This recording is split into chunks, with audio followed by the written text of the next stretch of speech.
सबसे ज्यादा जलसे सीमांचल में, किशनगंज कटिहार के इलाके में सबसे ज्यादा 40,000, 50,000, 60,000, 70,000 नजराना दिया जाता है। ये भी नहीं देखा जाता ये खतीब जो है ये कॉमेडी करता है, बकवास करता है, सिर्फ पूरा स्टेज को नचनिया का माहौल बना दिया। शायर को भी बुला लेंगे ऐसी, बोले इसकी वजह से पब्लिक आती है। भाई पब्लिक तो ऑर्केस्ट्रा में भी आती है, तो वो किया जाएगा क्या? तवाइफ के लिए भी पब्लिक आती है, तो वो किया जाएगा क्या? मकसद दीन सिखाना है, और दीन सिखाने के लिए आप माहौल को बदले। दीन सीखने वाले लोग आज भी जिंदा है। अगर 1000 की बजाय 100 आदमी आए दीन सीखने के नियत से, वही 100 आदमी सीमांचल की तकदीर बदलने के लिए काफी है। इनकलाब 1000 से नहीं, इनकलाब 1 से आता है। आप उस 1 आदमी के लिए जलसा करें ना, उस 100 के लिए क्यों जलसा कर रहे हैं जो किसी काम के नहीं? 1 आदमी के लिए जलसा करें। औरंगजेब अली रहम के बारे में इस तरह की बातें हमारे उस्ताद बताया करते थे कि वो एक दिन मदरसे में गए, सलाम करने जाते थे मजार शरीफ पे। सलाम किए और आवाज नहीं आई तो कब्री को तोड़वा देते। मदरसे में गए, देखे सब सो रहे, तो सोच लिया इस मदरसे को जलवाई देता हूँ। फिर देखे कि एक तालिब इल्म पढ़ रहा, छोड़ दिया मदरसे। उस एक तालिब इल्म की वजह से पूरा मदरसा बच गया। ये कहने का मकसद क्या है? जलसा 1000 लोगों के लिए नहीं, 100 लोगों के लिए करें जो सीखना चाहते हैं, जो अमल करना चाहते हैं, जो इनकलाब लाना चाहते हैं, जो माहौल बदलना चाहते हैं। रीजन नंबर 7, गैर मुस्लिम लड़कों से मुस्लिम लड़कों की दोस्ती वो घर तक लाना। बच्चियां हमारी मुर्तद इसलिए हो रही, आपने दोस्ती कर ली काफिरों से, और सिर्फ दोस्ती नहीं की, दिवाली पर उसके हैप्पी दिवाली भी बोला, होली पे हैप्पी होली भी बोला, कुर्बानी के पास। अभी बहुत सारे फोन आए मेरे पास, मेरा चैनल भी चलता है, ऑडियो चैनल। हजरत वो कुर्बानी का गोश्त काफिर को दे सकते हैं कि नहीं दे सकते हैं, जरा बताइए ना। और हर साल 10-15 लोग यही सवाल करते हैं, हर साल। ये नौबत क्यों आई? भाई आपने काफिर से दोस्ती क्यों की? कुरान शरीफ में आया ला तत्तखिदुल काफिरीन औलिया मिन दुनिल्लाह, काफिर से दोस्ती करना ही जायज़ है। आपने दोस्ती क्यों की? मुआमलात करें, मुआमलात करना जायज़ है, मुआलात करना जायज़ नहीं। ये दोस्ती करना जायज़ नहीं, मुआमला लेन देन करना, खरीदो फरोख्त, बिजनेस जायज़ है। हम ट्रेन में चलते हैं, टिकट कटाते हैं, टीटी चेक करता है, दोस्ती कर लेते हैं क्या? काउंटर से टिकट लेते हैं, दोस्ती कर लेते हैं क्या? टॉयलेट बाथरूम में डेली जाते हैं, दोस्ती कर लेते हैं क्या? भाई वो मुआमलात है, मुआलात नहीं करना है। और सिर्फ दोस्ती की तो की, साथ में घर भी लिया, और घर लाए तो लाए। अगला स्टेप देखे क्या होता है। रीजन नंबर 8, लड़कियों का अपने भाई के गैर मुस्लिम लड़कों से बेतकल्लुफ बात करना। दोस्त भाई का है, अब हमारी बहन भी शुरू हो गई, मेरे भाई का दोस्त, और यहीं से मामला इब्तिदा में आता है, फिर इंतहा हो जाता है। भाई वो भाई का दोस्त है ना, भाई मर्द है, मर्द की आवाज भी मर्द है, मर्द की दोस्ती भी मर्द है। आप औरत है, आपका बात ही करना जायज नहीं है, आपकी आवाज भी औरत है। और ये निगरानी आप रखें। अव्वलन वो दोस्ती ना है, सानियन की भी तो बाहर ही रखे, घर के अंदर क्यों ला रहे भाई? फिर घर के अंदर लाएंगे, फिर घर से घर की बच्चियां बाहर जाएगी, फिर आप रोक नहीं पाएंगे। रीजन नंबर 9, वालिदैन का अपने बच्चों की निगरानी न करना। कहाँ जा रही बच्ची? स्कूल जा रही है कि नहीं जा रही स्कूल? आप सर्च कर। फोन पे किससे बात कर रही? बोले अपनी सहेली से बात कर रही। सहेली है कि सहेला है? चेक करें। क्या आपको नहीं पता कि नंबर किसी भी नाम से सेव किया जा सकता है? लड़की का नाम लड़का दिया जा सकता है, लड़का का नाम लड़की दिया जा सकता है, डीपी पे कुछ भी लगाया जा सकता है। इतने हिडन फाइल्स आ रहे हैं आपको कि पता भी नहीं चलेगा। माँ वैसे भी बच्चे माँ बाप से ज़्यादा एक्सपर्ट है मोबाइल चलाने में। बाप को एंड्रॉयड फ़ोन का बटन दबाने नहीं आता और बच्चा पूरा ऐप बनाने को तैयार है। तो आप निगरानी रखें, चेक करें, और नहीं आता है तो सीखे, नहीं तो मोबाइल मत दो। बात करते समय सुने किससे बात कर रहे, खुसूसन रात में सो रही है तो देखे कि सोते समय रियल में सो रही है या चादर ओढ़ के चैटिंग कर रही है। और सिस्टम ऐसा आता है कि कान में हेडफोन होगा, आपकी बहन के कान में हेडफोन होगा, सामने वाला बोलेगा, ये चैटिंग में जवाब देगी और आपको पता भी नहीं चलेगा। और चादर उठाएंगे तो लगेगा सो रही है। और ऐसे भी हेडफोन ऐसा आ गया है कि इतना छोटा होता कान में पता ही नहीं चलता। ये इब्तिदा है। लव मैरिज जितने हो रहे हैं ना, इसमें सबसे ज्यादा मोबाइल का दखल। बाप का ठिकाना नहीं, माँ का ठिकाना नहीं, घर का ठिकाना नहीं, फोटो कुछ और है, शो कुछ और कर रहा है, फिर रिजल्ट कुछ और निकलता है। और उसके बाद आप कुछ नहीं कर सकते जब सब कुछ खत्म हो चुका होता है। इस वजह से माँ बाप का निगरानी भी रखना जरूरी है कि बच्चियां क्या कर रही हैं। खलवत और जलवत को अपने अंडर में रखें। कभी कभी स्कूल छोड़ने के बाद फिर स्कूल जाके देखें कि वो स्कूल ही में है। और गर्ल्स हॉस्टल में तो बिल्कुल नहीं होना चाहिए। बहुत बुरी हालत है गर्ल्स हॉस्टल की, बहुत बुरी हालत। अगर आप खुश हैं कि मेरी बेटी हाई पढ़ाई पढ़ रही है तो याद रखिए, आप अपने दिमाग में ये भी बैठा ले, मेरी बेटी हाई लेवल पे बर्बाद हो रही है। हाई पढ़ाई पढ़ने के साथ साथ हाई लेवल पे बर्बाद हो रही है। पूरे पूरे बारातियों को इंटरटेन करने के लिए हॉस्टल की 10-10 बच्चियां आती हैं, यूनिफॉर्म मुतय्यन, इसके ठेकेदार मुतय्यन, और आपको पता भी नहीं चले। उसको पैसा चाहिए, जितना पैसा चाहिए आप उसमें पूरा नहीं कर पा रहे हैं, और जितना आप कर रहे हैं उससे उनका मन नहीं भर रहा। क्योंकि जहां 5,000 वाले मोबाइल से काम चल रहा, वो 50,000 वाला मोबाइल चलाना चाहती, तो क्या होगा? नतीजतन वो नाजायज तरीका अपनाती। इसलिए गर्ल्स हॉस्टल का बहुत बुरा हाल, खा वो आलिमा गर्ल्स हॉस्टल हो या स्कूल का गर्ल्स हॉस्टल, दोनों का बुरा हाल हो चुका। आलिमा भी शरीफ नहीं आ रही, इल्ला माशा। आलिमा बनाना चाहिए, आलिमा से शादी करनी चाहिए, मगर वो आलिमा जो आलिमा बनने के बाद पढ़ाने लग जाती है, बिल्कुल ना। आलिमा बन गई फौरन मैं तो कहता हूं सानिया उला पढ़ा के शादी कर देना चाहिए। कंप्लीट आलिमा बनना फर्ज वाजिब है ही नहीं। उर्दू अरबी आ जाए काफी। और आलिमा बनने के बाद अब शादी में ताखीर कर रही है तो इसका मतलब वो समझ जाए। मोबाइल चेक करके देखें कितने लोगों से बात कर रहे हैं, और जाहिल से नहीं, उलमा से बात करें। ये हालात तो बहुत नागुफ्तर है। और ऐसे ही में बहुत सारे लोग काफिर हैं, मोमिन के नाम से आलिमा से चैटिंग कर रहे हैं और मुस्लिम लड़कियों को बर्बाद कर रहे हैं। बहुत सारे तो बाप ही घर पे नहीं है, 2-2, 3-3 साल के बाद तो कतर से आ रहे हैं। अब बच्चियों का क्या हाल होगा? मां से बच्चियां नहीं डरती है भाई साहब। अरब इसी वजह से फुक़हा ने लिखा है कि अगर बाप अरब जाता कमाने या कहीं भी कमाने गया और 4 महीने से ज्यादा ताखीर किया और घर में माहौल बिगड़ा, जिम्मेदार वो शौहर है। इसलिए कतर जाना ही हराम, अमेरिका जाना ही हराम। ये हंसने नहीं समझने वाली बात है। इज्जत के साथ आधी रोटी खाना बेइज्जती के साथ गुलाब जामुन खाने से बेहतर है भाई साहब। आपके यहाँ डिलीवरी बॉय नाजायज संबंध बना के रखा है और आप अरब में पैसा कमा रहे हैं और आपको पता भी नहीं चल रहा, बेवकूफ बनाया जा रहा है। इस वजह से बाहर जाना चाहिए। हजरत उमर फारूक आजम का नियम है।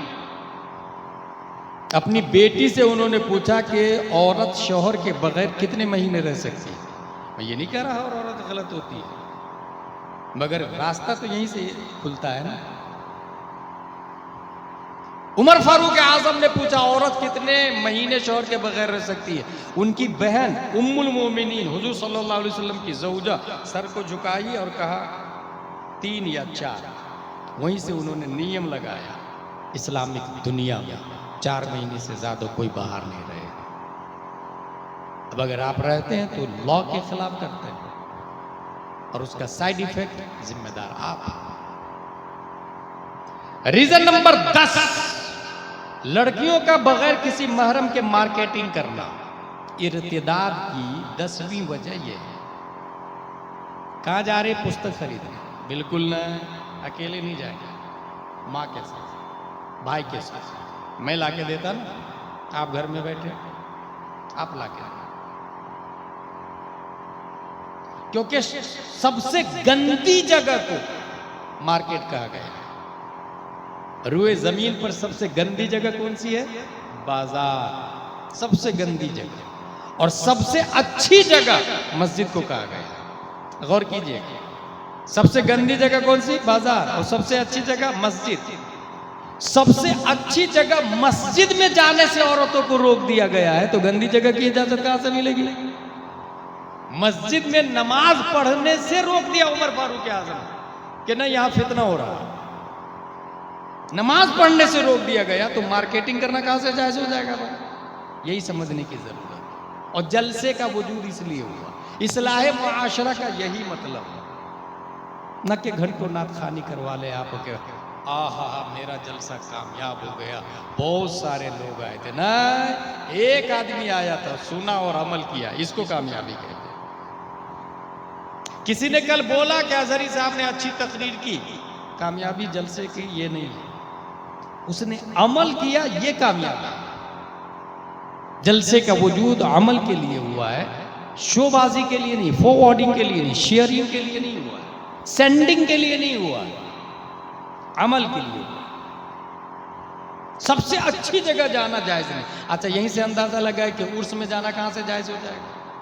अजमेर शरीफ जो औरतें जाती है कहां से जायज हो जाएगा? कलियर शरीफ, देवा शरीफ जो औरतें जाती है कहां से जाना जायज हो जाएगा?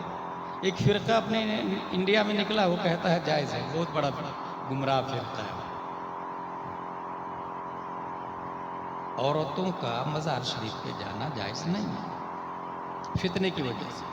आप अंदाजा लगाएं, वलियों की बारगाह में, मस्जिद में, अल्लाह के घर में जाना जायज नहीं। बाजार में कैसे आप भेज रहे हैं? कैसे आपकी गैरत गवारा कर रहे हैं? ये कौन सुनेगा? ये किससे उम्मीद करेंगे इस पर अमल करने? कौन अपनी बहन पे रोक लगाएगा? कौन अपनी माँ पे रोक लगाएगा? कौन बोलेगा बहन जाना जायज नहीं है? कौन फाइट करेगा? अच्छा, बगैर फाइट के, बगैर बोले आप सोचे कि नहीं खुद से माहौल सही हो जाए, ये तो बहुत बड़ी गलतफहमी है भाई साहब। ये जमीन है यहाँ पर और मैं यहाँ खड़ा होकर तमन्ना करूँ, ऐ अल्लाह ताला इस जमीन से ग्रेप्स दे दे। अगर जिंदगी भर दुआ कर रहा है तो वो बेवकूफ है। वो जमीन को फाड़े, घास को हटाए, ग्रेप्स का दाना, बीज बोए, फिर मिट्टी ऊपर से डाले, फिर पानी डाले, फिर इंतजार करे, फिर बकरियों से बचाए, जानवरों से बचाए, फिर तमन्ना करे ऐ अल्लाह ताला ग्रेप्स दे दे। बच्ची को खुद ही मार्केट भेज रहे हैं, बच्ची तैयार होके जा रही है, आप एक लफ्ज बोलने को तैयार नहीं और दिल से तमन्ना कर रहे हैं ऐ अल्लाह ताला मेरी बहन को नेक बनने की तौफीक दे दे, मार्केट जा रही है, नेक बनने की तौफीक दे। What nonsense, what bullshit. भाई रोके उनको, हाथ पकड़ के एक झापड़ मारे उनको और कहे ये इस्लाम में जायज नहीं है। फिर तमन्ना करे, सजदे में जाके दुआ करे ऐ अल्लाह मेरी बेटी को कनीज़े फातिमा ज़हरा बना दे, मेरी बहन को फातिमा ज़हरा की खादिमा बना दे। अब दुआ कबूल हो। रीजन नंबर 11, मेकअप करके बाहर निकलना। औरतों को मेकअप करना जायज है, only for husband, not for other person. Full makeup करे ना, मेकअप नहीं करे तो शौहर बोल सकता है मेकअप करो मेरे लिए। मगर अभी कुछ लोगों ने बताया कि एक लोन सिस्टम चला है, समूह लोन। औरतें 5-5 हज़ार रुपया जमा करती है, 10 औरतें मिलकर, उसमें जो सबसे बड़ी गुंडी होती है उसको लीडर बनाया जाता है। गुंडील भी, वो वसूल भी कर लेते हैं। उसकी खबर आई है कि शौहर बोल रहा था कि मेरी बीवी मेरे लिए तैयार नहीं होती, मगर जब पैसे देने की बारी आती, सर आते हैं तो उसके लिए तैयार होके जाते हैं। सोचो, जिम्मेदार हम हैं। और ये मोस्टली उस घर में होता है जिस घर का मर्द कमाता नहीं, शराब पीता, जुआ खेलता, सट्टा खेलता, बीवी को मारता, सीधे से पानी पी, बीवी को मारता। सोचे आप, नानो नफ्का मर्द पे वाजिब है। आप शराब पी रहे तो आपकी बीवी जाहिर सी बात है गुनाह काम करेगी, और आप बोल भी नहीं सकते। इसीलिए शराबी ये चाहता है कि मेरी बीवी मेरे लिए मेकअप करे तो शराब छोड़ दे। जुआरी ये चाहता है मेरी बीवी मेरे लिए मेकअप करे तो जुआ छोड़ दे। फासिक ये चाहता है मेरी बीवी मेरे लिए मेकअप करे तो फिस्क छोड़ दे। बेनमाजी ये चाहता है मेरी बीवी मेरे लिए मेकअप करे तो नमाज पढ़ना शुरू कर दे। चोर ये चाहता है मेरी बीवी मेरे लिए मेकअप करे तो चोरी करना छोड़ दे। Simple logic. जो मर्द कमाता नहीं है, मैं देखा हूं मोस्टली मर्द सुस्त हो जाता है, फाइट नहीं कर पाता, गलत ट्रैक पर चले जाते हैं। ना फाइट करे, मेहनत से कमाए, इज्जत की जिंदगी जिए, मगर मां और बहनों को पर्दे में रखे। रीजन नंबर 12, हर हाथों में मोबाइल का होना। ये बच्चियां जो मुर्तद हो रही है मोबाइल की वजह से, क्योंकि मैंने बताया आपको ना, लव मैरिज जो हो रहा है या भाग जो रही है काफिरों के साथ में, इसकी इब्तिदा मोबाइल से। शादी तक मोबाइल ही मत दे। जरूरत है आपको मेरे मोबाइल से काम चलाइए ना, माँ ये बोले मेरे मोबाइल से काम चला, और उसमें भी निगरानी करे। अगर पर्सनल उसको मोबाइल दिया तो जाहिर सी बात है अंजाम आपकी निगाहों के सामने। कई लाख बच्चियां मुर्तद हो गई। हासिल कलाम यह है कि अपनी औलाद को मजबूत दीनी व फिक्री बुनियादी फराहम करें। दीनी व फिक्री बुनियाद फराहम करें। महीने में एक बार वो आलिम को बुलाए, पर्दे का एहतमाम करें, और आलिम साहब से कहिए कि हजरत फातिमा का कपड़ा कैसा होता था बताइए, कितने पेवंद लगे होते थे उस पर तकरीर कीजिए, समझाइए। हजरत अबू बकर और उनके घरेलू जिंदगी के बारे में कुछ बताइए, आलिम साहब बताएंगे। माँ और बहनें पर्दे में सुनेंगी, और माँ और बहनों को आप बता दें कि ये नबी के नाइब है, मेरे भी गुरु है, तुम्हारे भी गुरु है, तब उनके भेजे में आ जाएगा कि नहीं, हमारे बाप ने बचपन में आलिम साहब को बोला कि ये बताया था कि हजरत फातिमा ज़हरा के कपड़े पे 70 पेवंद या 17 पेवंद लगे रहते थे, फिर भी चांद से ज्यादा खूबसूरत हजरत फातिमा ही थी। बचपन ही से उसके दिमाग में आ जाए। नंबर 2, इर्तिदाद को खत्म करना हो। बच्चियां को हम ये चाहते हैं कि मुर्तद नहीं हो तो निकाह को आसान करें, बहुत आसान करें निकाह को। अभी बहुत हार्ड हो गया निकाह। हर मर्द सोचता है मेरी बेटी 3 बेटी है, एक बेटी के लिए 5 लाख रुपए, 2 बेटी का 10 लाख। जिसकी 4 बेटियां हैं और कमाई सिर्फ पर डे का 300-400, वो कहां से लाएगा? गैरतमंद बाप अपने बेटे के लिए ऐसी लड़की तलाश करे जो कुछ भी नहीं दे सकती, जिसके घर से एक जोड़ा कपड़ा और दूसरा जोड़ा कपड़ा भी ना हो, ऐसा घर ढूंढे। बैंक बैलेंस ना हो, एफडी ना हो, जेवरात ना हो, बस वो बच्चियां खाती है और इज्जत के साथ घर में रहती है, ऐसी लड़की को शादी करके लाए। अगर ये माहौल बनाया आपने, कोई ढोल ताशे नहीं, कोई तमाशा, कोई डीजे नहीं, आपको कंपटीशन ही करना है तो इस मामले नेकी में कंपटीशन करें। मैंने अपनी शादी में सिर्फ 50,000 खर्चा किया। दूसरा आदमी खड़ा हो जाए गरीब से शादी करे और कहे कि मैंने सिर्फ 40,000 में शादी करी, मैंने 1,000, मैंने 0 बैलेंस पे शादी की। नेकी में कंपटीशन कर। अगर ये माहौल बना लिया तो बच्चियां मुर्तद नहीं हो। कम से कम जो नौजवान है वो तो ये सोच ही सकते हैं कि नहीं, मैं जहेज नहीं लूंगा, मैं गरीब बच्ची से शादी करूंगा। इतने लालची और हरीस लोग होते हैं कि खुद करोड़पति और करोड़पति बीवी भी तलाश करें, माज़अल्लाह या रब्बिल्लाह। और जाएंगे दोनों नंगे, कब्र में दोनों को कपड़े दूसरे लोग पहनाए। सोचता भी नहीं आदमी कल मरेगा कि नहीं, कल जिंदा रहेगा कि नहीं। कभी आपने तन्हाई में सोचा? रोजाना आप जीने की कोशिश करते हैं, कभी मरने की कोशिश भी करें ना। रोजाना जीने के लिए कमाते हैं, मरने के लिए भी कुछ कमाए ना। मरने के लिए कमाने का मतलब गुनाहों से बचना, मौत की तैयारी, आखिरत की तैयारी। रसूलुल्लाह को चेहरा के क्या दिखाऊंगा, कब्र में क्या लेके जाऊंगा। निकाह को बहुत आसान, कितना आसान, मैं एक एग्जांपल दे देता हूं। निकाह कितना आसान। पहले मस्जिद में तालीम होती थी। दुनिया की सबसे बड़ी इस्लामिक यूनिवर्सिटी का नाम मालूम है आप लोग को? अल अज़हर यूनिवर्सिटी। 10 लाख के आसपास स्टूडेंट है। वो एक मस्जिद है। मस्जिद में इमाम साहब दर्स देते थे। दर्स बहुत अच्छा लगा तो सुनने के लिए गांव से लोग आने लगे, तो उनके ठहरने के लिए बिल्डिंग बनाई गई। इस तरह मस्जिद यूनिवर्सिटी में कन्वर्ट हो गई। मस्जिद से ज्यादा इस्लाह किसी और प्लेटफॉर्म से नहीं हो सकती। इमाम साहब कर सकते, इसलिए असर बाद दर्स होना चाहिए, और वो दर्स को आप सुने।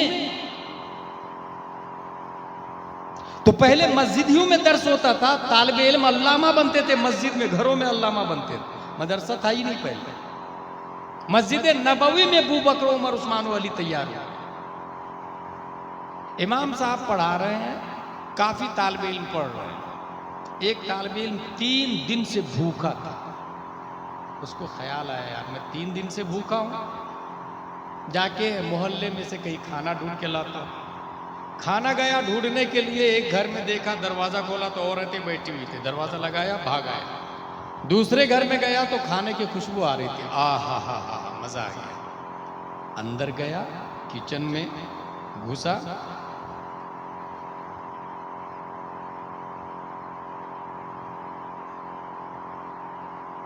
क्या बोला मैंने?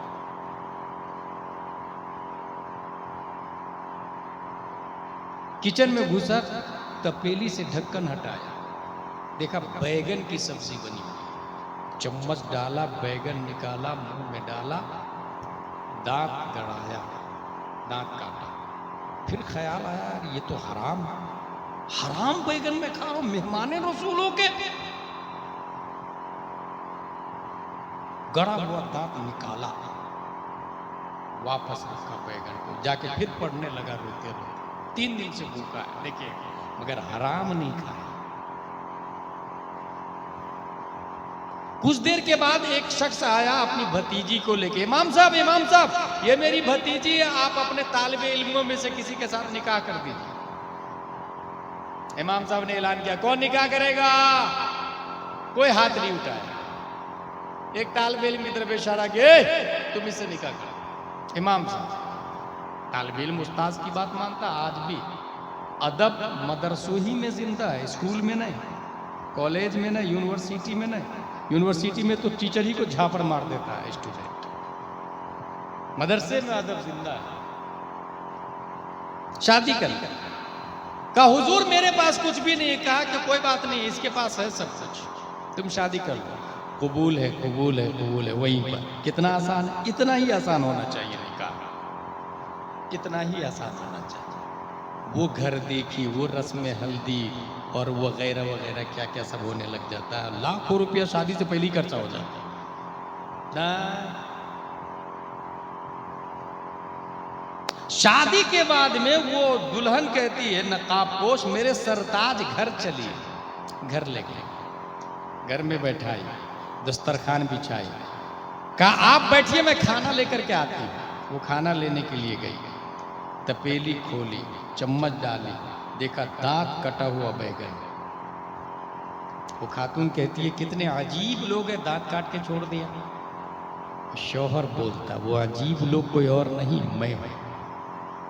खशियत इलाही की बुनियाद पर दांत कटा हुआ छोड़ दिया मैं।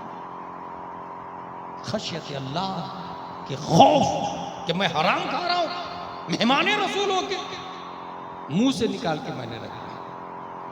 वो खातून कहती है ये खशियत इलाही की बरकत है कि अल्लाह ने हराम बैगन को आपके लिए हलाल कर दिया है।